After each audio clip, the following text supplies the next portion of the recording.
Primeiros socorros. Primeiros socorros são as providências iniciais que devem ser tomadas quando ocorre um acidente, dando atendimento temporário às vítimas, enquanto se aguarda a chegada dos profissionais especializados.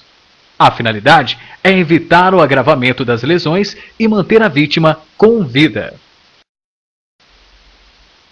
Ao chegar ao local do acidente, o socorrista deve ficar atento à sua própria segurança. Para isto, estacione preferencialmente após o acidente, no acostamento ou em outro local seguro. Só deixe descer do carro quem tem condições de ajudar. Sinalize o local com lanternas, cones refletivos ou galhos de vegetação. Coloque o triângulo de segurança entre 50 a 100 passos de distância da área do acidente. Não se aproxime do acidente com cigarro aceso e nem acenda fósforos para iluminar o local. Identificando os riscos. Nosso objetivo é dar orientações para que numa situação de acidente você possa tomar providências que evitem o agravamento do acidente com novas colisões, atropelamentos ou incêndios. Garantam que as vítimas não terão suas lesões agravadas pela demora no socorro ou por uma remoção mal feita. Atropelamentos. Chame socorro imediatamente e adote as medidas de sinalização. Oriente pedestres e curiosos para não ficar no caminho da rodovia. Sempre solicite auxílio e distribua tarefas às pessoas. Incêndio. Se houver risco de incêndio, adote os seguintes procedimentos. Afaste os curiosos e oriente para que não fumem no local. Se for fácil e seguro, desligue o motor do veículo acidentado. Deixe seu extintor pronto para uso, a uma distância segura do local de risco. Se houver risco de incêndio e vítimas presas às ferragens, peça aos outros motoristas que façam o mesmo procedimento, até a chegada de socorro. Explosão. Se o acidente envolver algum caminhão de combustível, gás ou outro material inflamável que esteja vazando ou em chamas, a via deve ser totalmente interditada, conforme as distâncias recomendadas, e todo o local deve ser evacuado. Cabos de eletricidade. Em colisões com postes, é comum o rompimento de cabos elétricos na pista sobre o veículo. Alguns são de alta voltagem e podem causar a morte. O que devemos fazer? Se o cabo estiver sobre o veículo, as pessoas podem ser eletrocutadas ao tocarem o solo. Isso já não ocorre se permanecerem no seu interior, pois o mesmo estará isolado pelos pneus. Outro risco é o cabo chicotear próximo a um vazamento de combustível, pois a faísca produzida poderá causar incêndio. Caso exista qualquer um dos riscos ou alguém eletrocutado, use o cano longo de plástico. No movimento brusco, afaste o cabo. Não faça isso com bambu, metal ou madeira molhada. Óleo e obstáculos na pista. Os fragmentos dos veículos acidentados devem ser removidos da pista. Se possível, jogue terra ou areia sobre o óleo derramado. Vazamento de produtos perigosos. Interdite totalmente a pista e evacue a área. Faça a sinalização como já foi descrito. Doenças infectocontagiosas. Hoje, as doenças infectocontagiosas são uma realidade. Evite qualquer contato com sangue ou secreções das vítimas nos acidentes e evite ferir-se. Tenha sempre em seu veículo um par de luvas de borracha para tais situações. Podem ser luvas de procedimentos usadas pelos profissionais ou simples luvas de borracha para uso doméstico. Não levar as mãos à boca e aos olhos sem antes lavá-los com sabão e água corrente abundante. Nestas ocasiões, a transmissão destas doenças é perigosamente facilitada pela existência de ferimentos e lesões na pele e em mucosas. Limpeza da pista. Encerrado o atendimento e não havendo equipes especializadas no local, retire da pista a sinalização de advertência do acidente e objetos que representem risco ao trânsito. Ao usar o telefone, informar o local do acidente, a gravidade do caso, número de veículos envolvidos e, se possível, o estado aparente das vítimas. Solicite auxílio ligando para 190 Polícia Militar, 191 Polícia Rodoviária Federal, 192 SAMU, Serviço de Atendimento Móvel de Urgência, em caso de acidente com vítima, 193 COBOM, Corpo de Bombeiros, em caso de vítimas presas às ferragens. A avaliação primária. Ao socorrer, devemos obedecer a uma sequência padronizada de procedimentos. Verificamos primeiro a respiração, temperatura e o estado de consciência da vítima. Uma pessoa cuja respiração parou morrerá caso a mesma não seja restabelecida entre 3 a 5 minutos. Com cuidado, incline a cabeça da pessoa para trás ao máximo, para soltar a língua do fundo da garganta. Se não há respiração após a abertura das vias aéreas, é preciso ventilar os pulmões. Nesse caso, utilize o método boca a boca.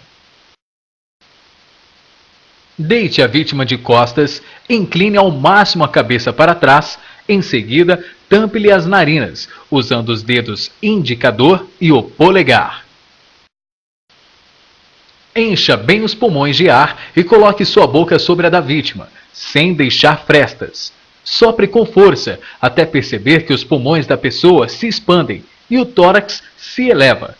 Retire a boca e deixe-a expirar, enquanto você inspira novamente. Repita esta operação num ritmo de 12 a 15 vezes por minuto. Em bebês com até 1 ano, abranja ao mesmo tempo a boca e o nariz da vítima. Febre é a elevação da temperatura corporal. Em caso de febre, a vítima pode ser socorrida com banho de imersão na temperatura corporal, compressa úmida e fria na testa, axilas, virilha e pescoço. Quando a temperatura corporal abaixa, chamamos de hipotermia. Neste caso, devemos aquecer a vítima com cobertor e dar-lhe para beber líquidos quentes. Pulso é a dilatação das artérias pela contração do coração. Verifique a pulsação usando 2 dedos na artéria carótida ou radial. Não use o polegar, pois ele apresenta pulsação também. Pulso fraco e a pele pálida é sinal de estado de choque. Se não houver pulso, pode indicar parada cardíaca. Na parada cardíaca, os lábios e as unhas ficam imediatamente azulados, as pupilas dilatadas e a vítima apresenta palidez acentuada. Execute imediatamente a massagem cardíaca. Localize a metade inferior do osso externo, subindo 2 dedos a partir do início da costela. Coloque a base de uma das mãos neste local e a outra mão sobre a primeira. Mantenha os braços esticados e pressione com bastante vigor, comprimindo o coração de encontro à coluna vertebral. Repita esta operação de 60 a 100 vezes por minuto. Em bebês com até 1 ano, faça a massagem cardíaca usando 2 dedos. Em crianças, use apenas a base de uma das mãos. Na parada cardiorrespiratória, a vítima, além de não respirar, sofre parada cardíaca. Aplique a RCP, ressuscitação cardiopulmonar, executando 15 compressões torácicas para 2 insuflações. O estado de choque é causado por problemas circulatórios. Os sintomas são pulso rápido e fraco, palidez acentuada, suor na testa e palma das mãos, pele fria e pegajosa, respiração curta, rápida e irregular e agitação. Como proceder com a vítima em estado de choque? Realize um rápido exame na vítima. Conserve a vítima deitada, com a cabeça mais baixa que o tronco. Levante as pernas da vítima cerca de 30 centímetros. Afrouxe a roupa em volta do pescoço, no peito e na cintura. Mantenha a respiração e agasalhe a vítima.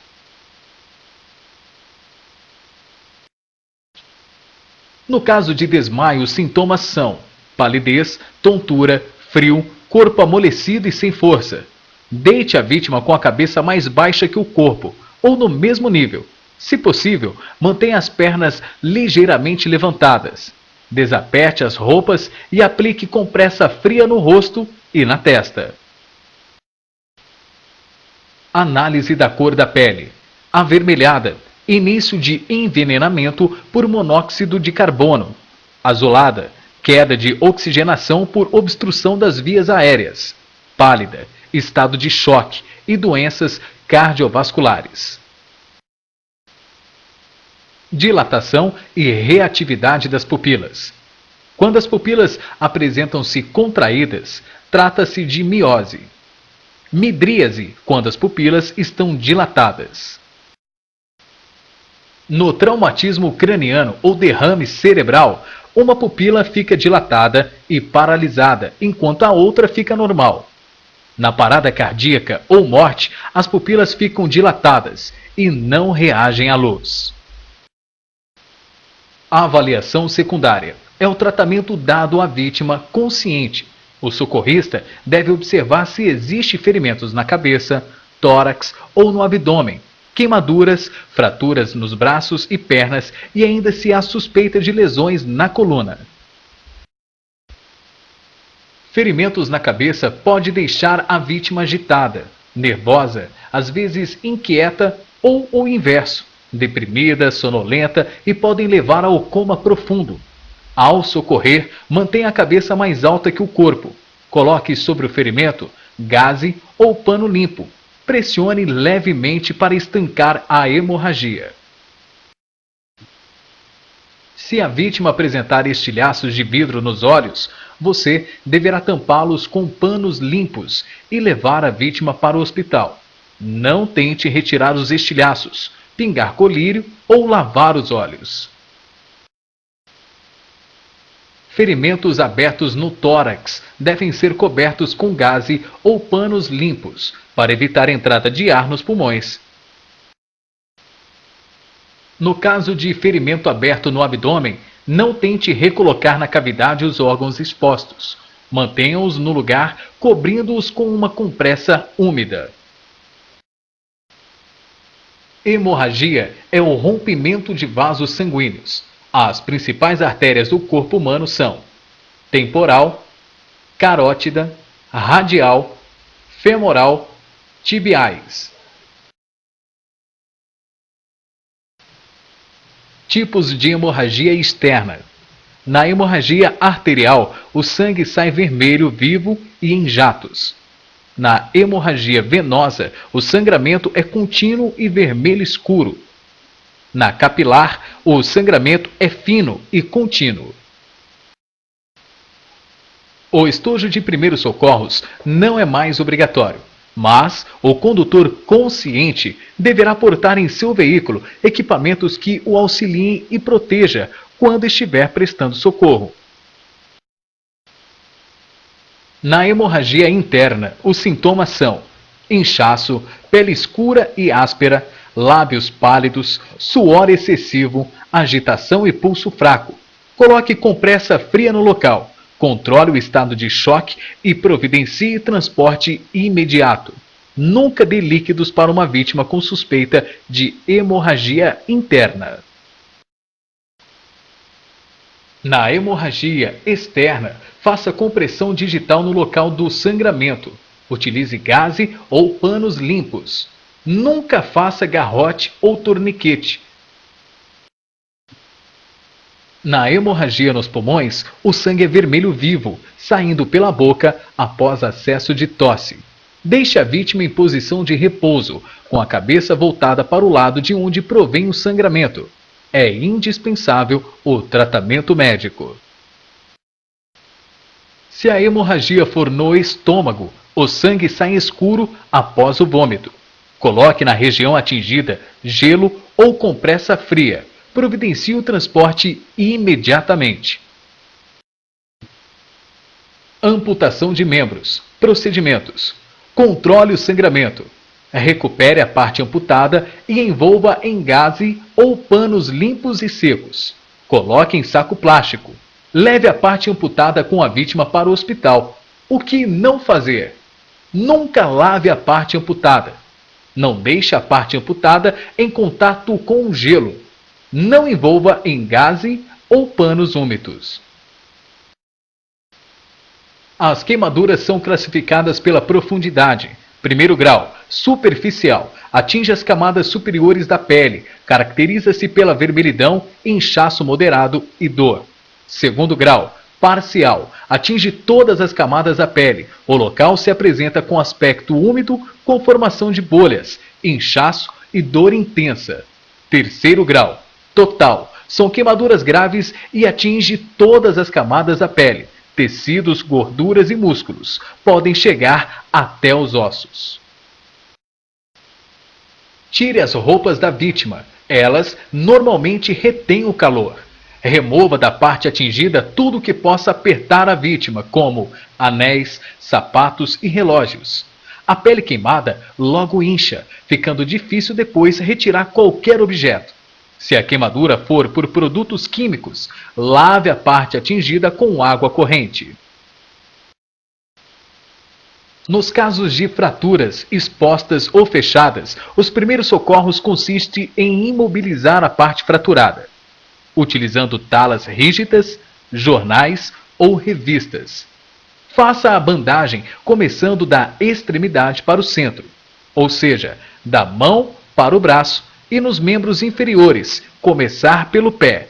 Nunca tente colocar o membro fraturado no lugar. Fratura fechada. Deixe a parte afetada na posição normal. Coloque talas para sustentar a parte atingida.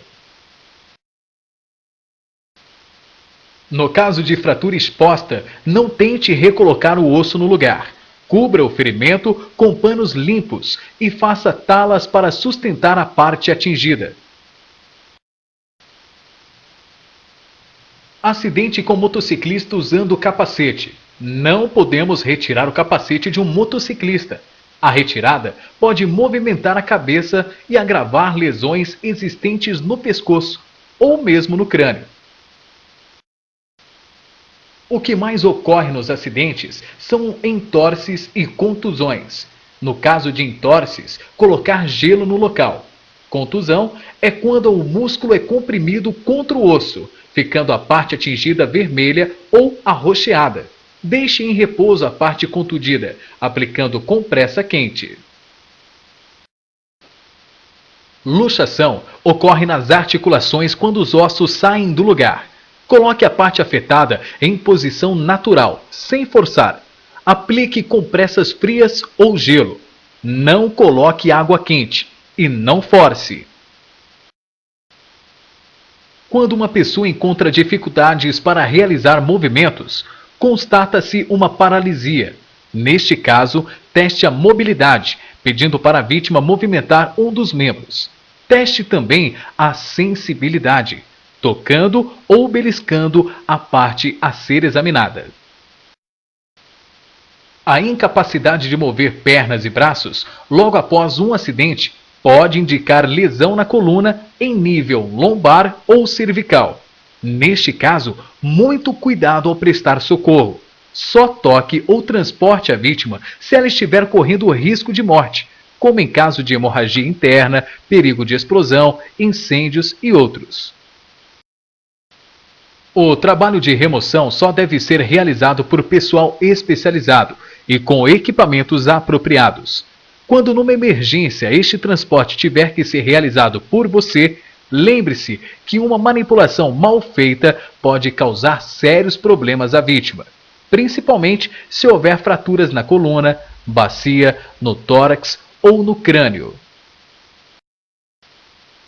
Em alguns casos, pode ser necessário mover as vítimas, como, por exemplo, quando o local for perigoso, quando houver perigo de fogo ou explosão, quando houver acidentes com veículos transportando produtos perigosos, cinto de segurança dificultando a respiração, suspeita de infarte, entre outros. Se necessário transportar uma vítima, você deve examinar a cabeça e o pescoço, se existe corpos estranhos na boca e olhos, sangramentos no nariz, ouvidos e coloração dos lábios, coluna vertebral, se há transformações no formato, tórax, membros inferiores e superiores, se há ferimentos, fraturas ou dificuldade respiratória, abdômen, se há dor ou alterações na textura da pele. Improvisando uma maca. Abotoe 2 camisas ou um paletó em 2 varas resistentes, ou enrolando o cobertor dobrado em 3 em volta de tubos de ferro, ou ainda usando uma tábua larga.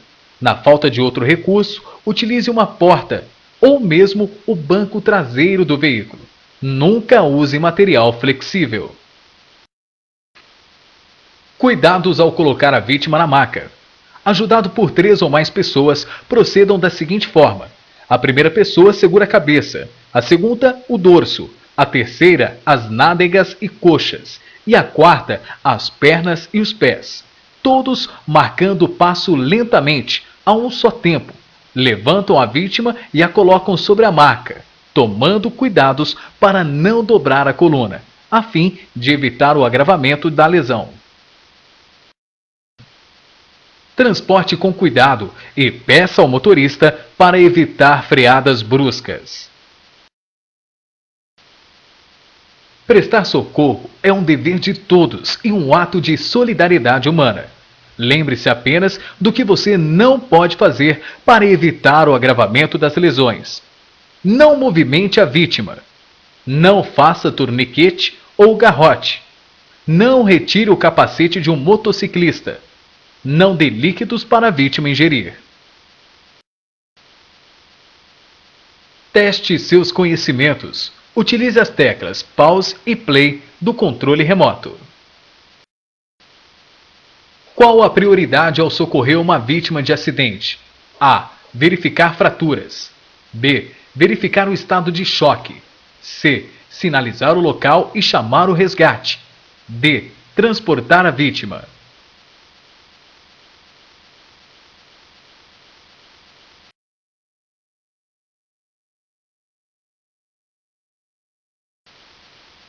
O que não se deve fazer em um acidente de trânsito? A. Abandonar a vítima de acidente com o pretexto de fugir do flagrante. B. Omitir socorro. C. Remover a vítima das ferragens sem estar preparado. D. Todas as afirmativas acima.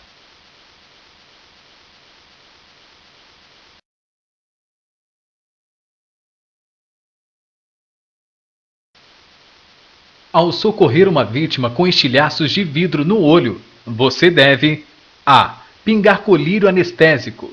B. Retirar com pinça os estilhaços de vidro.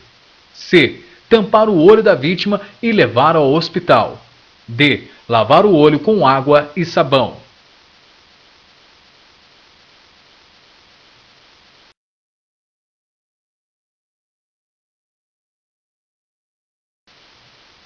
O procedimento correto com acidentado que sofreu queimaduras é A. Esfria a área com água corrente. B. Passar pasta de dente na ferida. C. Cobrir a ferida com gaze. D. Dar leite para a pessoa tomar.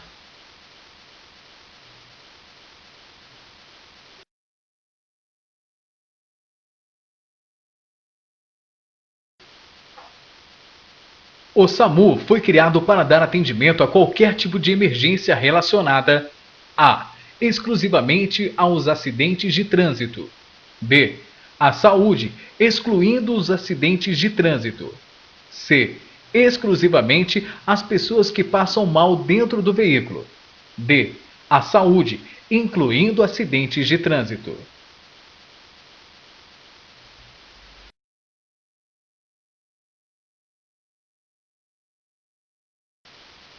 É falso afirmar. Ao perceber um acidente, o socorrista deve A. Preocupar-se primeiro com a sua segurança. B. Só deixar descer do veículo quem tem condições de ajudar. C. Sinalizar o local com triângulo. D. À noite, iluminar o local acendendo fósforos.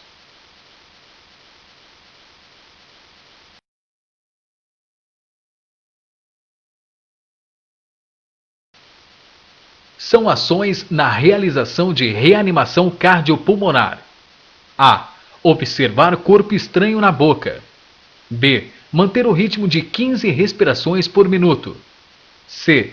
Ver, ouvir e sentir a respiração e movimentação do tórax. D. Todas acima.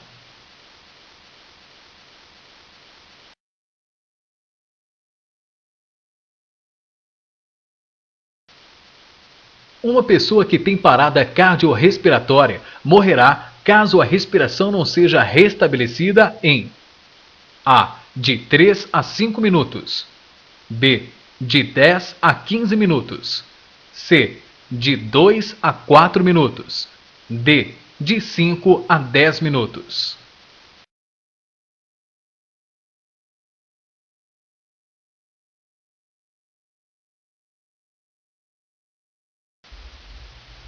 Indica incapacidade de movimentar pernas e braços após um acidente.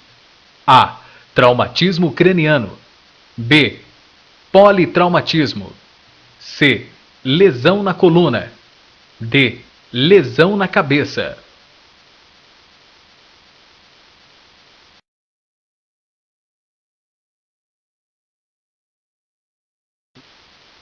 Nas contusões devemos: A. Aplicar compressa quente na parte arroxeada. B. Deixar em repouso a parte contundida e aplicar compressa de gelo. C. Lavar a parte atingida com água corrente. D. Enfaixar a parte atingida aplicando antes pomada antitérmica.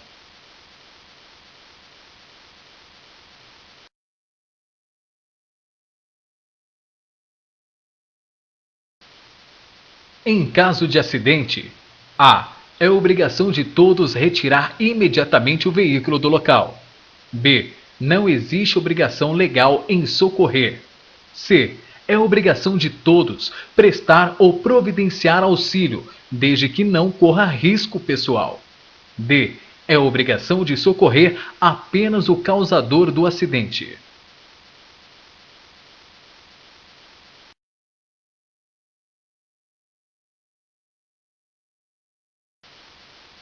O melhor local do corpo para se verificar a pulsação é: A. Em alguma veia saliente. B. No pé. C. No punho. D. No pescoço.